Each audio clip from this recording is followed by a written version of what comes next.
तो आओ यार शुरू करते हैं बिना किसी डेडिकेशन के। बेसिक एरे बिल्कुल स्टार्टिंग से ही करना है, ठीक है। हेडर फाइल, मेन मेथड बनाया। इतनी स्टेटमेंट से क्या कर रहे हैं, एक एरे। एरे का मतलब क्या होगा, जब भी हमने ये लिखा, ये सिंपली एक वेरिएबल है।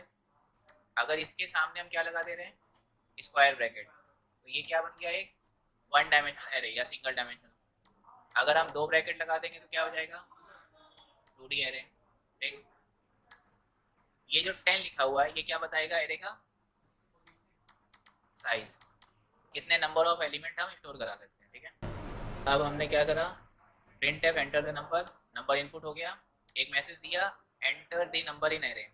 ठीक, अगर हमने एन की वैल्यू कितनी इनपुट कर दी, 5, तो 1 2 3 4, ये एरे क्रिएट हो जाएगी। कैसी, एम्प्टी। एरे का नाम क्या हो जाएगा, ए। इतना क्लियर, ये इतने पोर्शन से हो जाएगा जैसे हम इनपुट करेंगे ये वाली स्टेटमेंट। ठीक, यहाँ पे लिखा। अब 0 1 2 3 एंड 4, अब यहाँ पर हमको नंबर क्या कराने, इनपुट कराने। इसका मतलब पहले हम 0 पे कराएंगे, फिर 1 पे, फिर 2 पे, कहाँ तक जाएंगे। तो हमने इसके लिए क्या लगा दिया, एक फॉर लूप, जो 0 से लेके यहाँ पे n की वैल्यू तो 5 होगी, जाएगा कहाँ तक, 4 तक। इंक्रीमेंट कराते जा रहे हैं, तो i की वैल्यू अभी क्या हो गई, 0। फॉर के ब्लॉक में आ गए, स्कैन एफ से इनपुट होता है, इंटीजर टाइप की वैल्यू है तो परसेंट ही लगाया, कॉमा एम परसेंट बताता है क्या, एड्रेस। अब कहाँ पर इनपुट करानी है, एरे में, किस इंडेक्सिंग पे करानी है, तो वो वहाँ क्या लिख दिया हमने, आई। तो ये होगा ऐसे, ए ऑफ 0, कर्सर ब्लिंक करता रहेगा, हम वैल्यू इनपुट कर देंगे 10, तो वो यहाँ पे जाके स्टोर हो जाएगा। फिर फॉर पे आएंगे, अब आई की वैल्यू कितनी हो जाएगी, 1। फिर ब्लॉक के अंदर आएंगे तो ये क्या हो जाएगा, ए ऑफ 1, फिर कर्सर ब्लिंक करेगा, हम वैल्यू इनपुट कर देंगे, तो 20 यहाँ स्टोर। तुम 30 कर लो, 300 कर लो, हाँ कुछ भी, यूजर डिफाइंड है ना सब। ठीक, तो इतने पोर्शन से हमने क्या करा लिया, इनपुट। ठीक, फिर हमने एक मैसेज दे दिया, नंबर्स इन एरे आर। तो हम लोग ने क्या कर लिया, अभी तक नंबर इनपुट करा लिए 10 20 30 एंड 40, इतने पोर्शन ने करा लिया। फिर एक मैसेज डिस्प्ले हो जाएगा। अब इन नंबर को हमें आउटपुट स्क्रीन पर डिस्प्ले कराना है, मतलब 0 1 2 3, 0 से लेके 3 तक फिर जाना है। तो हमने फिर से क्या लगा दिया है, और लो इंटीजर वैल्यू तो फिर से परसेंट ही, लाइन चेंज करने के लिए slash n, a of 0, a of 0 पे क्या मिला उसको, 10, वो प्रिंट कर देगा, कर्सर नीचे चलाएगा। फिर यहाँ पे आई की वैल्यू हो जाएगी 1, तो ए ऑफ 1 पे क्या मिलेगा, 20 प्रिंट करके फिर कर्सर नीचे। तो इतना पोर्शन में सिर्फ और सिर्फ इनपुट और डिस्प्ले कराया है, जो कि एरे के किसी भी प्रोग्राम में ये समझ लो मैंडेटरी है करना। ठीक, ये ऑप्शनल है, तुम्हें प्रिंट कराना है तो कराओ, वरना नहीं ना। इतने पोर्शन से हमने इनपुट करा लिया, ये हो गया इनपुट। फिर हाँ, ये एड्रेस यही तो था, ये मेमोरी में जाके एरे बन गई थी और नंबर भी स्टोर हो गए थे। फिर दूसरा लूप लगाया, तो मेमोरी में एरे बना होगा ना ए नाम से, तो ए 0 पे उसको क्या मिलेगा, 10, वो डिस्प्ले करा देगा। ठीक, ये इनपुट और डिस्प्ले खत्म हो गया। अब हमने एक मैसेज दे दिया, enter the number you want to search in array, इतना हो गया। अब हम कोई सा एक नंबर किससे इनपुट करा रहे हैं, यूजर से, और चेक करेंगे कि वो यहाँ पे प्रेजेंट है कि नहीं है। तो प्रिंट एफ से मैसेज दे दिया, स्कैन एफ से नंबर इनपुट करा लिया जो ढूंढना होगा। तो प्रभु बताओ ढूंढेंगे कैसे। अब इसको हम लोग का मोटिव क्या है, इस एरे में नंबर को ढूंढना कि वो प्रेजेंट है कि नहीं है, सिंपल सी बात है। और अगर प्रेजेंट है तो बता दे कौन सी इंडेक्सिंग पे प्रेजेंट है, सिंपल सा। तो इसका मतलब हम लोग को 0 इंडेक्सिंग पे जो नंबर है उससे चेक कराना होगा, फिर 1 वाले से, फिर 2 से कहाँ तक जाएंगे, लास्ट तक जाएंगे, जो भी होगा। तो हमने लूप लगा दिया, i = 0, i less than n, i plus plus. For का ब्लॉक ओपन कर दिया, हमने लिखा इफ, एरे का नाम बताया और इंडेक्सिंग बताई, तो ये हो जाएगा तुम्हारा a ऑफ 0।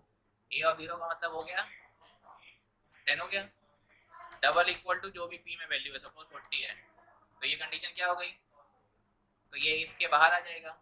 फिर कहाँ चला जाएगा, फॉर में, अब आई की वैल्यू कितनी हो जाएगी 1 1 पे क्या मिलेगा 20 डबल इक्वल टू 40 फिर फॉल्स, फिर 30 डबल इक्वल टू 40 फिर फॉल्स, फिर 40 double equal to 40 condition true हो गई तो यहाँ पर आ गए।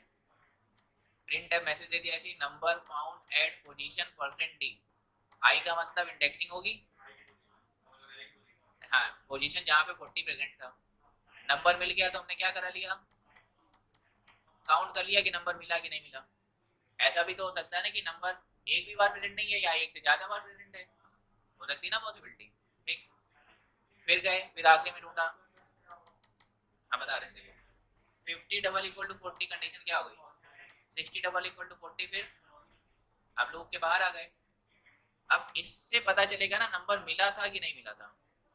अगर सी की वैल्यू 0 बनी रही इसका मतलब नहीं मिला, तो मैसेज भी तो डिस्प्ले कराना है ना नॉट फाउंड, इसलिए ये सी प्लस प्लस लगाया, सिंपल। चलो इसको रन करके देखते हैं।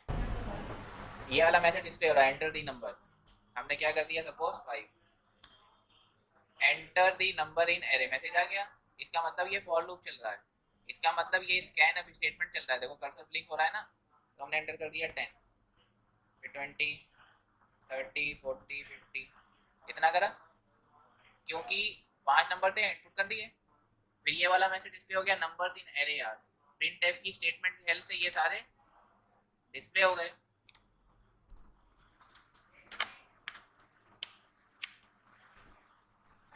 ठीक, उसके बाद enter the number you want to search in array p, तो देखो वही मैसेज डिस्प्ले हो गया यहाँ पे, हम एंटर कर देते हैं 40।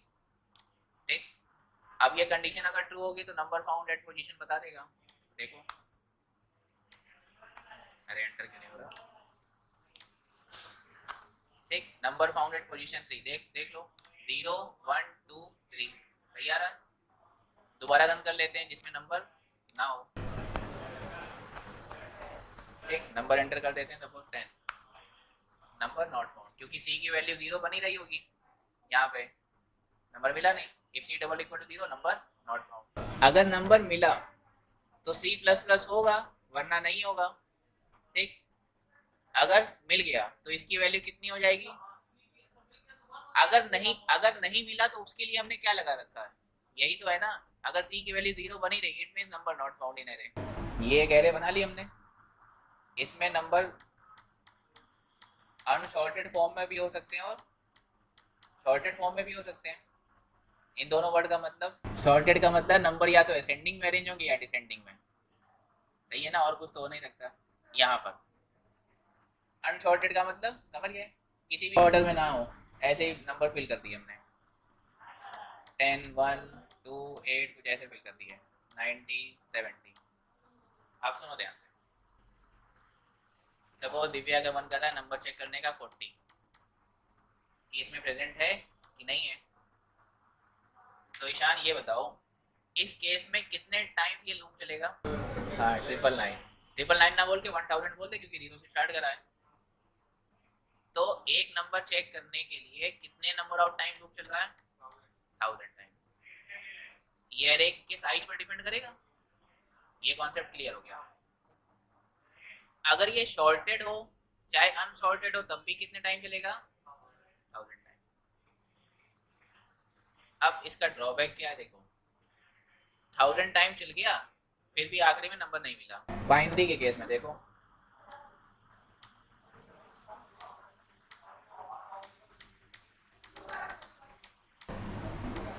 बाइनरी सर्चिंग में सबसे पहली कंडीशन क्या है, एरे क्या होनी चाहिए, करेक्ट। अब वो चाहे असेंडिंग में हो चाहे डिपेंड करेगा वो तो। सपोज हम 1 से फिल करना स्टार्ट करते हैं और 99 तक चले जाते हैं। ठीक है, फिर से दिव्या का मन कर रहा है क्या ढूंढने का 40। तो अब फिर से तुम लोग सोच रहे होगे कि ये कितना टाइम चलेगा 100 टाइम। अब 100 टाइम नहीं चलेगा ये, क्यों, ओहो अभी भी गलत हो गए देखो जरूरी नहीं है। अब हम सबसे पहले जो एरे का सेंटर होगा, सेंटर बोल लो मिडिल बोल लो जो मन करे, हम सबसे पहले इस नंबर को यहाँ ढूंढेंगे। तो सब में मिल जाएगा, इवन में भी मिल जाएगा, एक कम हो जाएगा। ठीक, सेंटर मिला। अगर नंबर यहाँ नहीं मिला है तो इसका मतलब नंबर किस साइड प्रेजेंट होगा, ये तुम लोग ने अच्छी बात बोली, ग्रेटर हुआ तो राइट साइड, लेस हुआ तो लेफ्ट साइड। तो इसका मतलब हम यहाँ पे इसको कितना एज्यूम कर लेते हैं, सपोज 49 एज्यूम कर लेते हैं। ठीक, तो 50 टाइम्स आइटरेशन, आइटरेशन का मतलब होता है रिपीटिशन, रिपीटिशन का मतलब लूप चलना, तो ये अपने आप 50 टाइम्स कम हो गया, बाइट एडजस्ट हो गई। तो पहले मेरे पास एरे इतनी थी, जब हमको पता चल गया कि राइट साइड में जाना है तो एरे कितनी बची, सिर्फ आधी। तो पहले क्या था, स्टार्ट ये था, एंड ये था। अब इस केस में स्टार्ट ये हो जाएगा, एंड ये हो जाएगा। अब हम फिर से सेंटर पे ढूंढेंगे। ठीक, फिर पता चलेगा अब हमको इधर जाना है कि इधर जाना है, तो अपने आप आइटरेशन कम होते जा रहे हैं। इधर हुआ तो राइट साइड, फिर से ये स्टार्ट और एंड हो जाएगा, फिर से सेंटर ढूंढेंगे। ऐसे एक टाइम पे वैल्यू या तो मिल जाएगी या नहीं मिलेगी। बट अल्टीमेटली क्या हो गया, जो आइटरेशन थे वो अपने आप डिक्रीज हो गए। ये मोटिव है बाइनरी सर्चिंग का। अब इसको एग्जीक्यूट करते हैं हम लोग। देखो मेन मेथड वेरिएबल, यहाँ पे देखो हमने यूजर से इनपुट नहीं कराया, क्योंकि हमें वो सारे फॉर स्कैनफ लिखने का मन नहीं कर रहा था, तो डायरेक्टली हमने वैल्यू इनपुट करा ली। आइटम का मतलब जो नंबर हमको एरे में ढूंढना है वो प्रेजेंट है कि नहीं। ठीक, लो की वैल्यू कितनी रख ली, 0, क्योंकि स्टार्टिंग ये रहेगा। 8 है तो ऑब्वियस ही बात है लास्ट कितना हो जाएगा, 7। मिडिल निकालना पड़ेगा खुद से, तो क्या करते हैं, लो प्लस हाई डिवाइड बाई 2। ये कंडीशन तो हमेशा ट्रू होगी, लो की वैल्यू हमेशा हाई से लेस होगी। यहाँ पे आके क्या बोल दिया हमने, अगर ये मिल गया तो प्रिंट करा दो, और क्या कर दो, ब्रेक का मतलब आइटरेशन को रोक देना। आइटरेशन का मतलब रिपीटिशन था, ब्रेक का मतलब अब हम उस आइटरेशन से बाहर आ जाएंगे, मतलब वाइल से बाहर, लूप रन नहीं करेगा सिंपल लैंग्वेज में। ये भी फॉल्स हो गया मतलब। ठीक, जब फॉल्स हुआ तो हम लोग कहाँ पे आ जाएंगे, एल्स इफ पे, यहाँ ढूंढेंगे। दिखाना हमने ए मीन लेस देन आइटम, अगर ये कंडीशन ट्रू होती है तो लो की वैल्यू मिडिल प्लस 1 जो बताई थी हमने, स्टार्ट और एंड।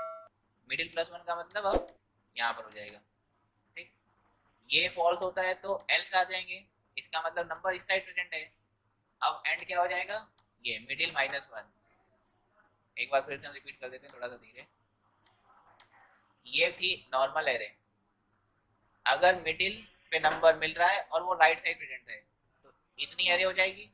उसके लिए हम ये वाली कंडीशन चेक हो जाएगी। अगर ये फॉल्स होती है तो हम लोग किस साइड ढूंढेंगे, अब इस साइड। इसका मतलब मिडिल में क्या करते हैं, आई की वैल्यू चेंज करते हैं, मिडिल -1, बस ये चलाना है।